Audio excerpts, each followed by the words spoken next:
Halo kawanku semuanya, balik lagi sama gue Fatih di channel Anti Nyangkut Clubhouse.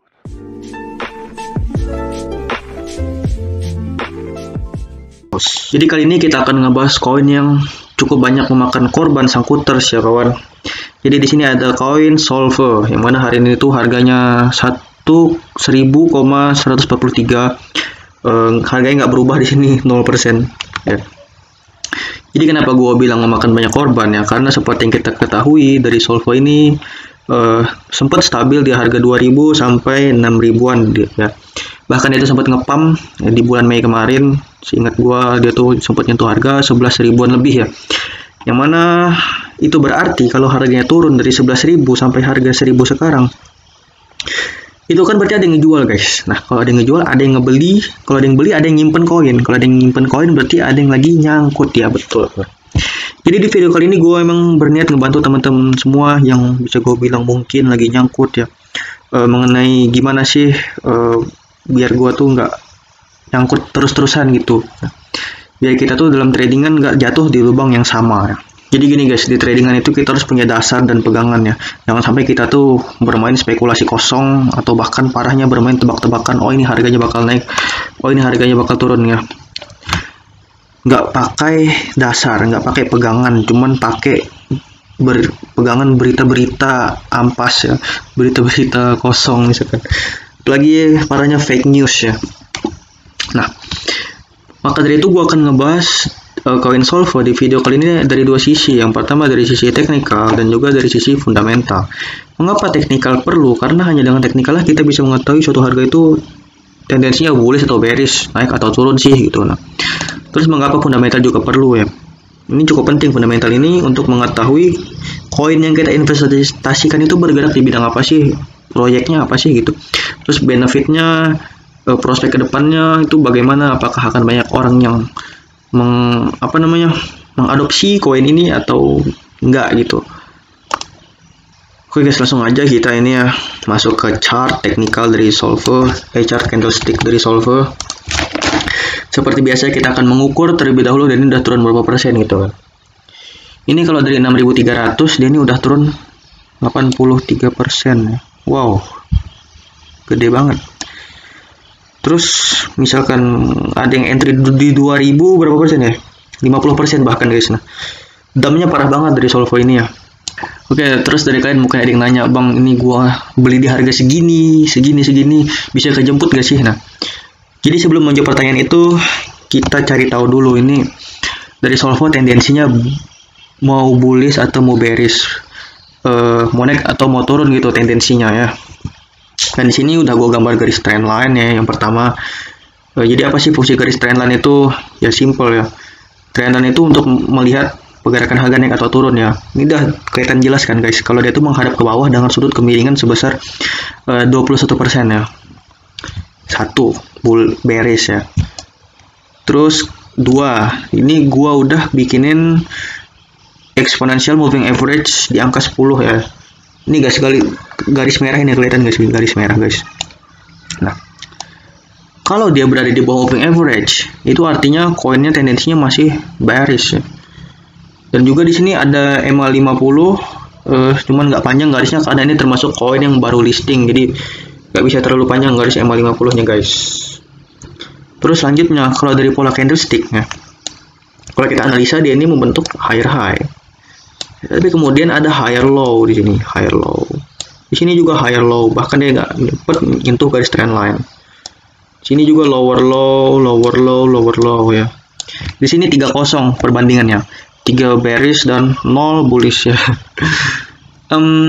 Terus gimana bang? Kalau misalkan koin itu tendensinya bearish, apakah kita nggak bisa entry di koin tersebut? Gue jawab, oh tentu bisa ya. Kenapa? Karena suatu koin itu bergerak dalam bentuk gelombang ya. Ini gelombang. Nah, ada gelombang lurus, ada gelombang naik. Bentar, jelek banget gambarnya. Ada gelombang turun ya. Jadi suatu koin itu nggak bisa dia tuh naik terus-terusan kayak gini, nggak bisa turun terus-terusan kayak gini ya. Tentu harus ada yang namanya naik dikit gitu, turun dikit. Nah, itulah yang dinamakan dengan koreksi ya. Tentu kita harus membedakan antara yang mana koreksi, yang mana trendline, guys. Nah, di sini kan udah jelas trendline-nya bearish ya. Kalau trendline bearish berarti ini cukup poin yang cukup penting untuk diketahui ya.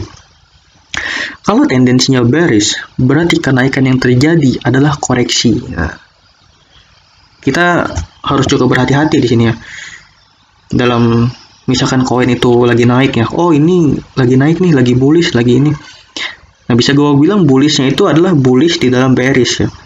Dia tuh masih bearish, tetapi bullish. Bullishnya itu adalah koreksi.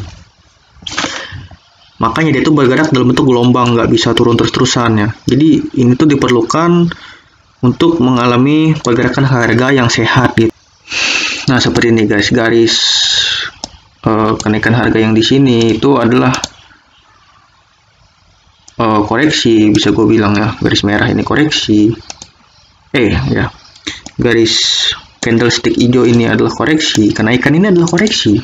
Ya. Oke ya, kembali ke pertanyaan awal yang tadi.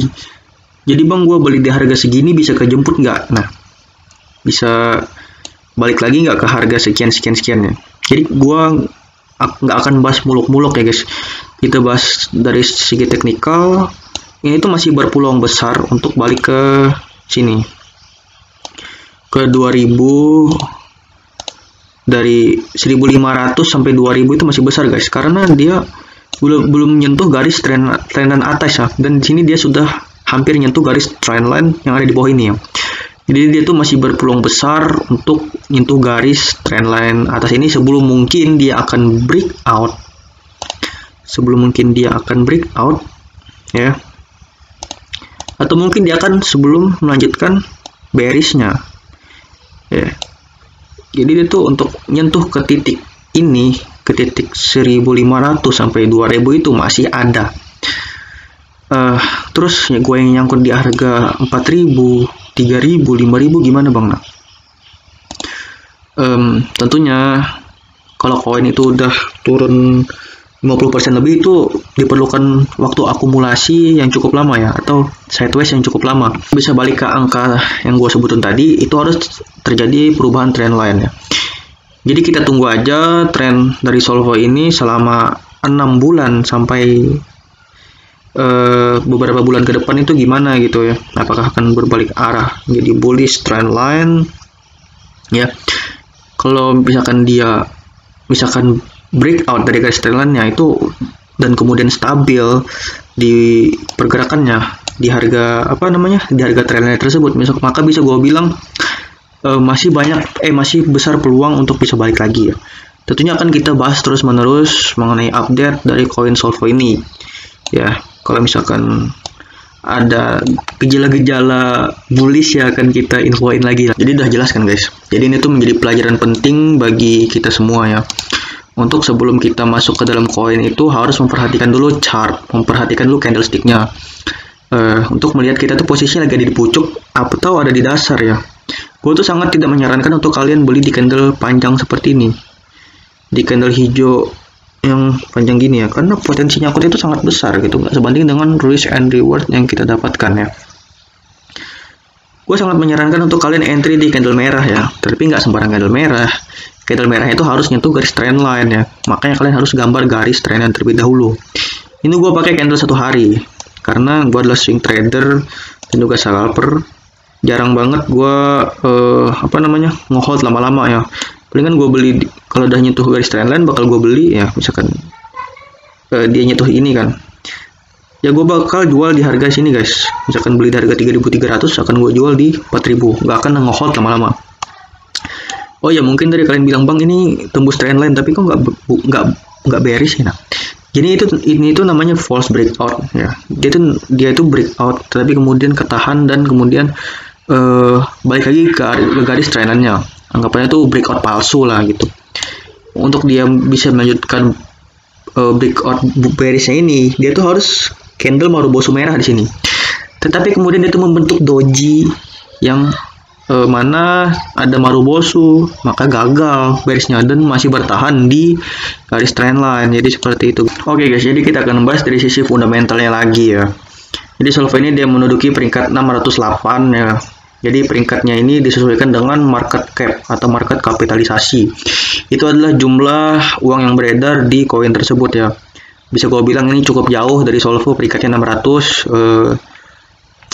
Sebenarnya gue nggak terlalu merekomendasikan sih buat kalian invest di koin yang di luar 100 besar ya, karena proyeknya tuh masih belum diraba-raba oleh investor gede gitu. Terbukti dari market cap yang masih kecil ya. Nah, terus jadi koin Solvo ini koin apa sih bang? Nah, ini ada penjelasannya di Indodex ya. Jadi Solvo adalah kripto berbasis healthcare ya. Jadi apa itu? Nah, jadi Solvo ini adalah token otoritas perawatan kesehatan digital dari Solvo.care. Nah, sejarah Solvo dan ini rilis tahun 2017, dapat banyak penghargaan. Solvo hadir untuk masyarakat Indonesia. Ya. Apakah Solvo bisa naik tahun ini? Nah, ini kata mereka. Solvo memiliki beberapa target bisnis ya untuk bisa kamu pertimbangkan ya. Nah, jadi Solvo ini sebenarnya juga mengusahakan yang terbaik ya untuk para investor supaya harga naik. Tetapi mungkin ya, menurut pendapat gua dari harga Solvo nggak naik ini karena para investor masih belum melirik potensi dari adanya layanan kesehatan di kripto gitu. Belum terlalu dirasa penting gitu mungkin dari para investor ya. Di masa depan ketika mungkin orang udah sadar akan pentingnya kesehatan ya, kripto di bidang healthcare ini mungkin bisa jadi terobosan ya, bisa jadi inovasi baru dan juga menarik para perhatian investor yang ingin berinvestasi di koin ini. Kalau kita lihat di Twitternya nih, mereka sebenarnya cukup aktif ya, dari nge-update kegiatan mereka juga sangat-sangat aktif. Jadi menurut kalian bagaimana guys? Jadi gue mohon maaf jika penjelasan gue rada-rada belibet, rada-rada nggak jelas ya. Jadi itu aja guys, sekian dari gue.